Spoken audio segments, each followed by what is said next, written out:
It's no surprise that research studies are finding that ministry leaders' well being is negatively impacted by the work of serving and caring for others. It's not a fault of the leader or even of ministry itself. Compassion fatigue is not a result of weakness, sin, or failure, but it is an occupational hazard or a known risk of providing empathy to others. Feelings of resentment, cynicism, anger, exhaustion, and the inability to separate home and work can all be a result of compassion fatigue. In this video, we'll look at the signs and symptoms of compassion fatigue, and you can click on the link in the show notes to assess your own levels of fatigue.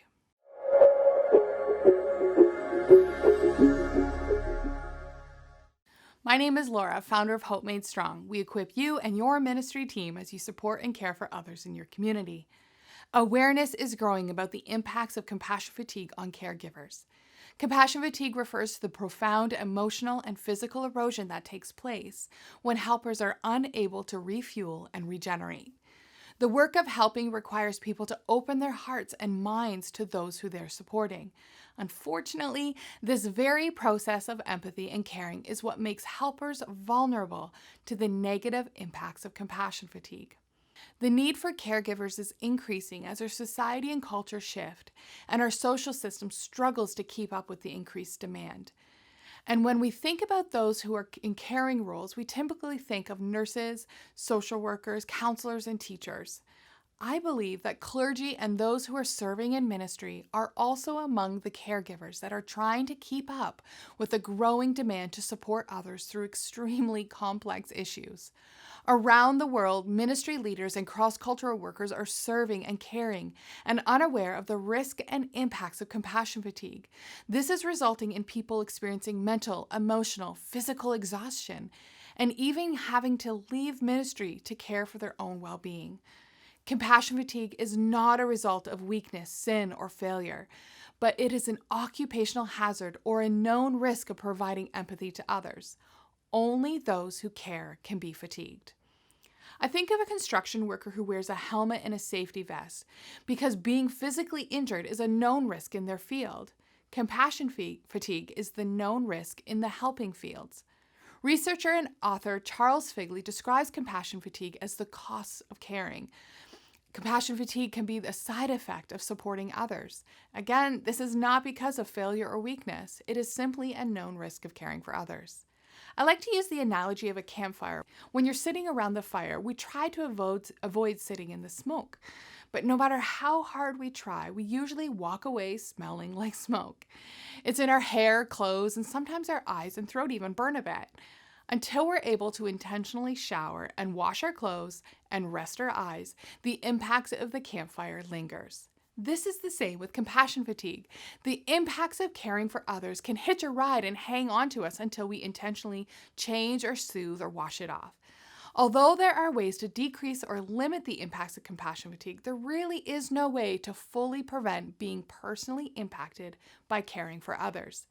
This information can be a relief to some. Becoming tired and jaded by supporting others comes with a lot of guilt and shame, but it is a caution to all who are working in this field. There are skills and tools that you can use to limit the impacts and prevent the deep emotional and physical erosion that can take place. Just like the campfire smoke, we need to be intentional in what we do to prevent and wash off that sticky smoke.